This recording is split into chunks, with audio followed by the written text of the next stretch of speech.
Muchas gracias, doctor Anderlich. En primer lugar, quiero agradecer en la persona del doctor Julio Conterán por la invitación y en él a todos a quienes trabajan y se desempeñan en la Procuración y que me han hecho llegar esta invitación para poder tratar e intentar de transmitir un poco de lo que nos sucede a los jueces de familia en Nación, ¿no? Porque yo trabajo allí en la Ciudad Autónoma de Buenos Aires. Así que bueno, muchas gracias por el tiempo y por la dedicación de estar acá sentados en esta mañana de este día. Bueno, en primer lugar, voy a tener que manejar dos cosas al mismo tiempo, cosa que me va a ser bastante difícil, pero acá el doctor seguramente me va a asistir. En primer lugar, voy a hacer un marco normativo genérico para introducir el tema, este derecho a ser oído de los niños, niñas y adolescentes, que quizás lo hemos escuchado y lo hemos, aprendido y por cierto citado recién en el panel anterior, los fiscales, la doctora Garibaldi, el doctor Colombo y la doctora Dib hacían referencia y alusión a este convenio como garantía de protección de los niños, pero a veces nos cuesta llevarlo a la práctica o que exista una tutela judicial efectiva, real y eficiente a la hora de escuchar a los niños. Así que primero haré un marco normativo para luego tratar de hacerlo lo más ameno posible y ver cómo dentro del juzgado 23, que es en el cual yo me desempeño junto a varias personas que integran el equipo de trabajo, siempre haciendo referencia a ese equipo, que son los que día a día intentamos en cada audiencia, en cada caso y con cada uno de los niños, en este caso, en el caso que nos convoca en esta reunión, hacerlo mejor por cada uno de ellos, escucharlos, oírlos, atenderlos y procurar un margen adecuado para esta escucha. Bien, ahí pueden ver que ciertamente el artículo 12, archiconocido de la Convención de Derechos del Niño, habla de la escucha, no solo el artículo 12 de la Convención, que integra el artículo, integra el bloque de constitucionalidad a partir de la reforma en el año 94, incorporado por el artículo 75, inciso 22, sino también como en el resto del mundo, por ejemplo, con el Children Act de 1989 de Londres, que habla del bienestar del niño, del interés superior del niño, que va claramente ligada a la escucha. También tenemos la Carta de Derechos Fundamentales aprobada por la Unión Europea, las 100 reglas de Brasilia sobre las personas en condición de vulnerabilidad, que nos hablan cómo debe ser esta escucha, cómo tiene que el juez, los operadores judiciales, los fiscales, escuchar a los niños.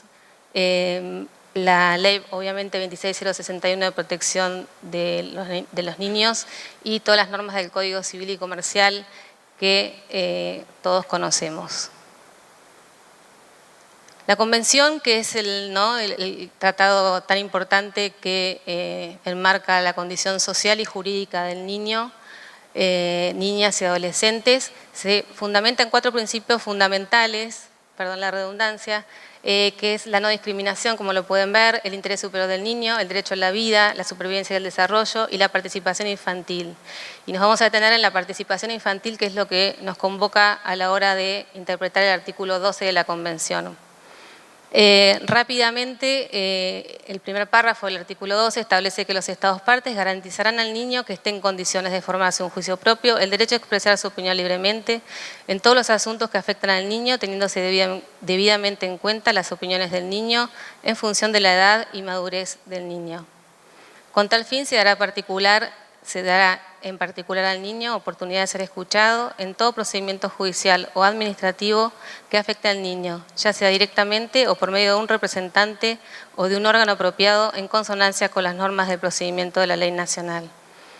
Esto que se sintetiza en dos párrafos, la observación general número 12, en 136 párrafos, nos explica y nos da una interpretación de cómo debemos escuchar al niño. O sea que el intérprete, que es el comité, ¿no?, de velar por el cumplimiento de la Convención y de, desentrañar aquellas cuestiones que quizás son oscuras, en más de 35 páginas nos explica cómo es este deber, qué es lo que tenemos que hacer nosotros como operadores judiciales, cómo debemos escuchar al niño, ¿Cuándo comienza esa escucha? ¿Cómo debe ser el medio, el entorno? ¿Cuál es la responsabilidad de nosotros los jueces a la hora de hacer efectivo ese derecho? Cuando habla de que lo sinteticé obviamente en 2 filminas porque son 136 párrafos que dedica exclusivamente a todas estas maneras que seguramente ustedes conocerán, pero viene bien repasarlas un poquito. Cuando habla de que esté en condiciones de formarse un juicio propio, establece que no debe verse ello como una limitación, sino como una obligación de los estados partes de evaluar la capacidad del niño de formarse una opinión autónoma en la mayor medida posible. No impone un límite de edad y obviamente no está de acuerdo, desaconseja cualquier ley que restrinja y que establezca un límite determinado en edad. Claramente cada chico es particular y cada chico tiene una madurez de acuerdo a las circunstancias sociales, económicas y que lo rodeen, ¿no? Y al mismo tiempo exige el reconocimiento y respeto de formas no verbales de comunicación, como son el juego, la expresión corporal y facial, el dibujo y la pintura. Los niños no se comunican solamente con la palabra, sino que de muchas maneras. Y esto lo vemos cuando nosotros vamos a los hogares o visitamos a los niños en un hospital cuando han sido víctimas quizás de algún tema de abuso o algún tema de algún delito contra la integridad sexual.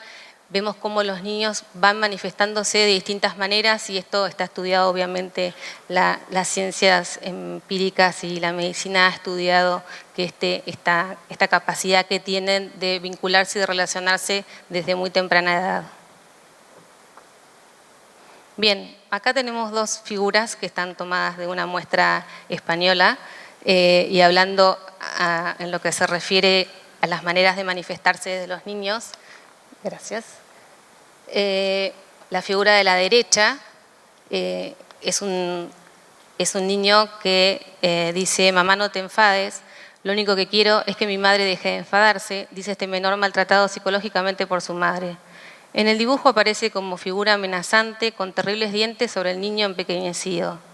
Esto está expuesto en la huella del maltrato en España hace 2 años. Y el otro dibujo es una sospecha de un niño víctima de abuso sexual por parte de su padre. Vemos una imagen, un sol dominante y agresivo que todo lo envuelve en medio de una furia de colores. Una bestia lo engrulle, un cerebro ante la mirada suplicante de un niño, ¿sí? Son formas que tienen los chicos de manifestarse y de hablar y para eso tiene que haber un receptor del otro lado que esté dispuesto a escuchar.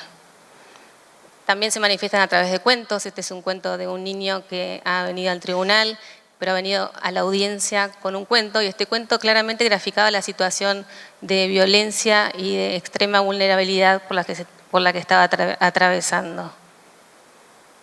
La observación número 12, continuamos con la misma observación, la que hablo de las 136 párrafos, habla del derecho de expresar su opinión libremente. Y esto lo vemos en muchas audiencias, ¿no? Que los niños se presentan y cuando uno les pregunta por qué están, las respuestas son de las más ocurrentes, pero la mayoría de las veces dicen: ¿por qué mamá dice que tengo que decir tal cosa? Porque mamá me dijo que tengo que decir tal otra, porque no sé por qué estoy, porque no sé qué tengo que decir, porque me dijeron que diga que mi tía tal otra. Entonces, qué importante es ver que ellos puedan decir lo que realmente tienen que decir, ¿no? Que expresen sus opiniones y no las de otro, las de un abuelo, las de una abuela, las de un tío. Por eso habla también esta observación general del entorno, del lugar donde se los escucha. Si es que la escucha tiene que ser en el tribunal o depende del caso particular, debe ser en otro lugar. Y por supuesto que habla del derecho a la información como fundamental, ¿no? Porque si nosotros vamos a tener en cuenta como jueces, no solo como una formalidad, sino para que sean la guía y el norte de las decisiones, tenemos que informarles de lo que va a suceder, de lo importante del derecho, lo que significa que ellos vengan a un juzgado, que ellos opinen y expresen sus opiniones con total libertad y con absoluta contención y confidencialidad, sabiendo que lo que se habla va a ser escuchado, va a ser recibido y ello va a ser para que tomemos nosotros los jueces las mejores decisiones en cada caso en el que tengamos que intervenir. Y este cambio de paradigma, que ciertamente está de moda la palabra, ¿no? Lo importante es que más allá de ser una moda se lleve a la práctica, ¿no? Y tratar de mirar la escucha y escucharlos y oírlos desde su mirada, bajo su mirada, desde sus zapatos, ¿no? Es muy fácil quizás hablar de un adulto a otro adulto y tratar de comprendernos, aún así somos difíciles y los vínculos humanos, por cierto, lo son, pero cuánto más difícil es para un niño tratar de comunicarse con un adulto que le resulta desconocido, con un adulto que no sabe quién es, en definitiva. Entonces, por esto es que se me ocurrió, digamos, poner estas dos visiones, ¿no? La mirada del niño y la mirada que debe ser atenta de un juez.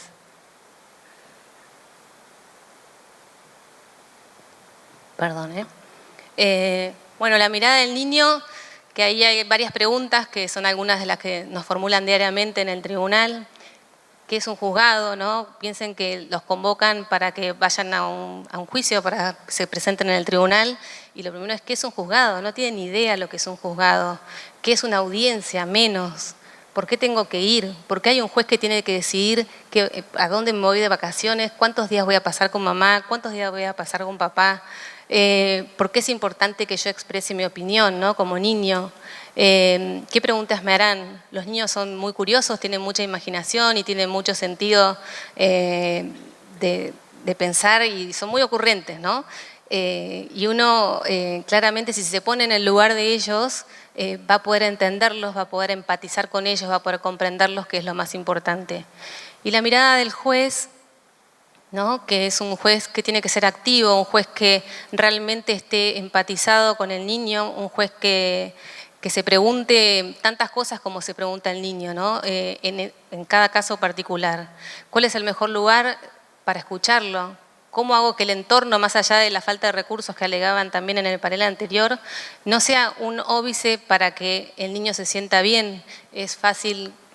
El mundo de los niños es riquísimo y es fácil poder, digamos, proveer unos caramelos, unos autitos, unos libros. Hay que poner un poco de voluntad, más allá de los recursos, de voluntad, de tiempo, de ganas y de pasión en esperarlos, que ellos se sientan esperados, que ellos se sientan contenidos, que ellos se sientan acogidos.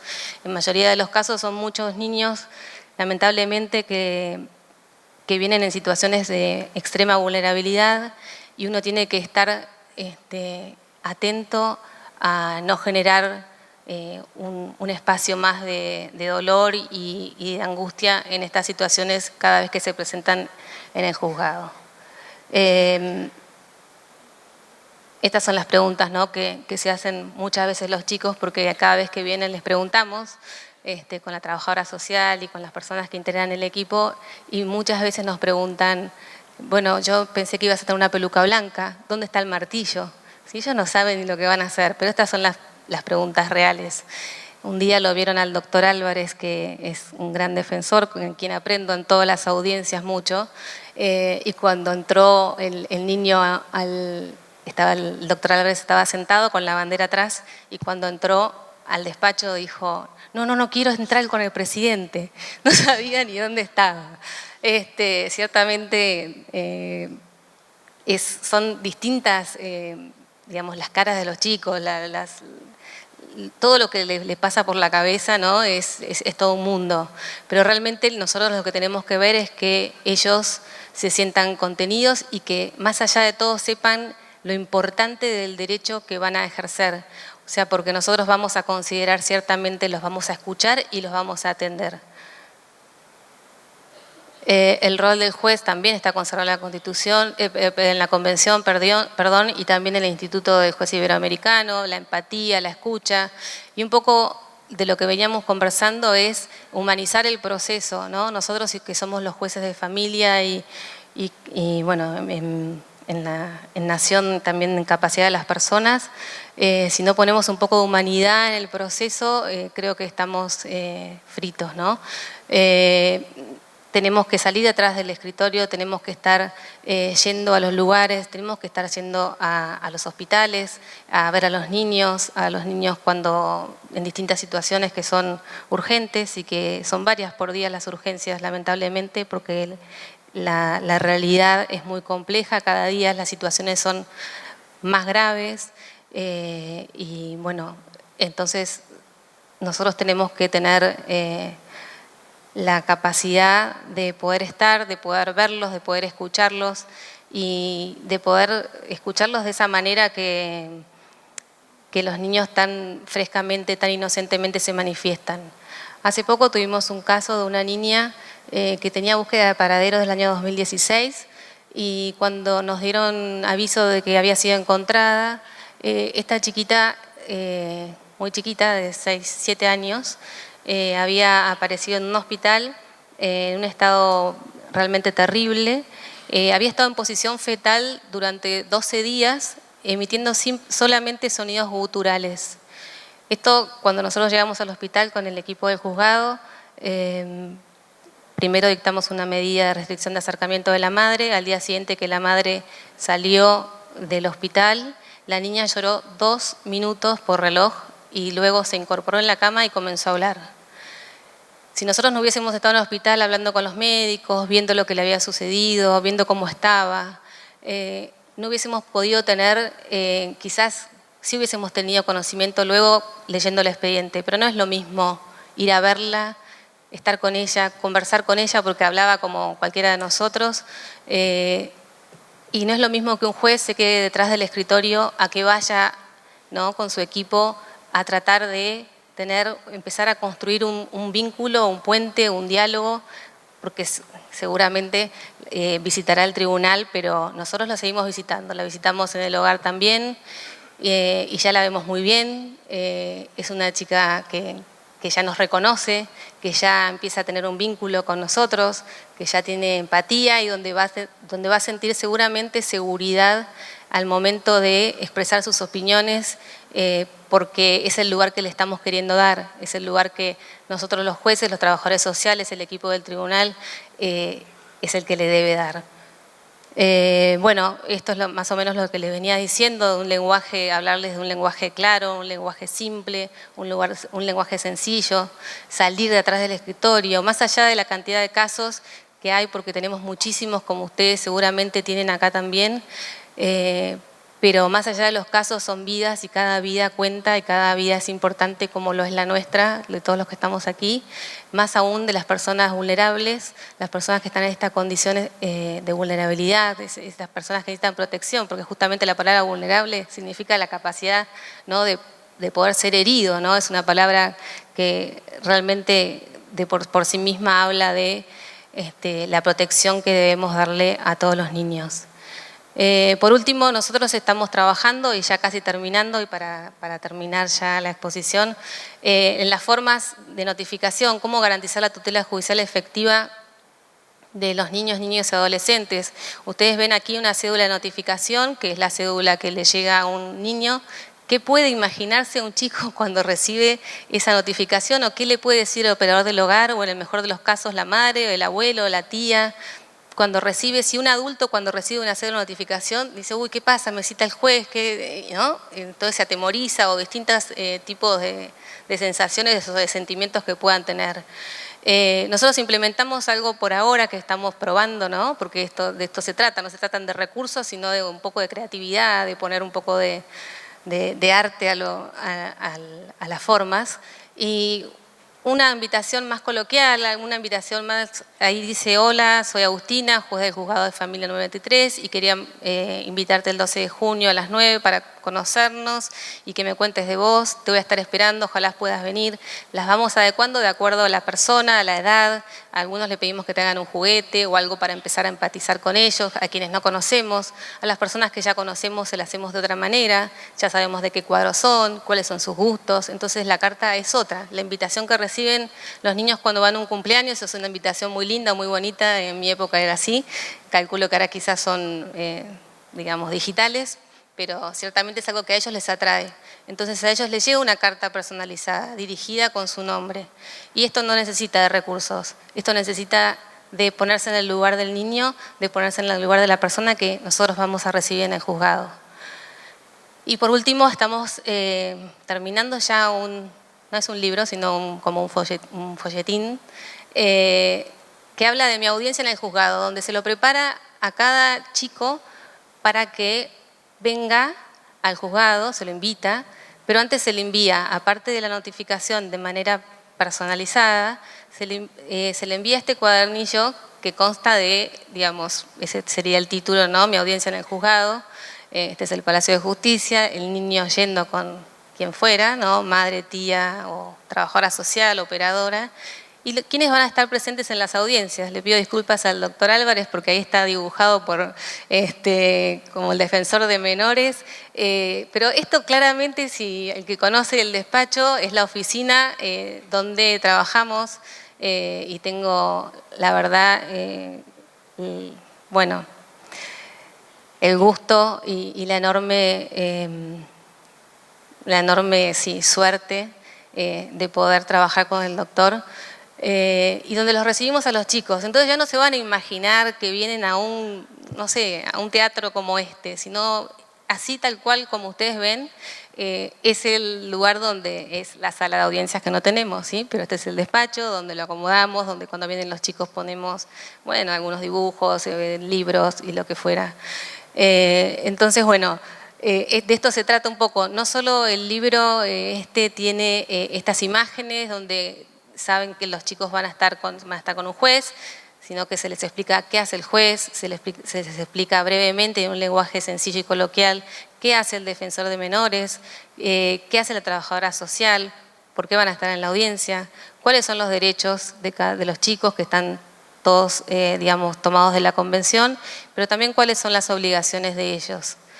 Es decir, esta es la manera que nosotras encontramos después de trabajar y de ver a varios niños en distintas situaciones, en distintos lugares y recorriendo mucho, porque es la parte más interesante, es la parte donde ellos nos esperan y donde se sorprenden los adultos y los niños y donde vamos creando ese vínculo, donde vamos poniendo esa empatía, donde vamos poniendo ese granito de arena que para ellos es una inmensidad, es una cosa enorme y bueno, la verdad que para nosotros es realmente un gusto trabajar de esta manera, poner el corazón en lo que uno hace, es lo que hace diferente al trabajo y esta es la manera que encontramos, sin recursos, de poder garantizar y tutelar los derechos de todos los niños de nuestro país.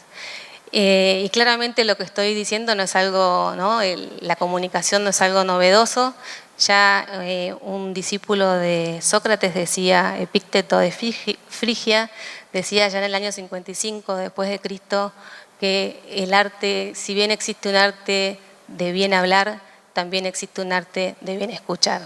Así que bueno, haciendo honor a él y a sus palabras y a sus enseñanzas, espero haber sembrado aunque sea una semilla chiquita de lo que podemos hacer por cada uno de nuestros niños, porque es nuestro deber, no solo como personas, no solo por la responsabilidad de un cargo de juez, sino como responsables de una sociedad que necesita de cada uno de nosotros para poder progresar. Muchas gracias.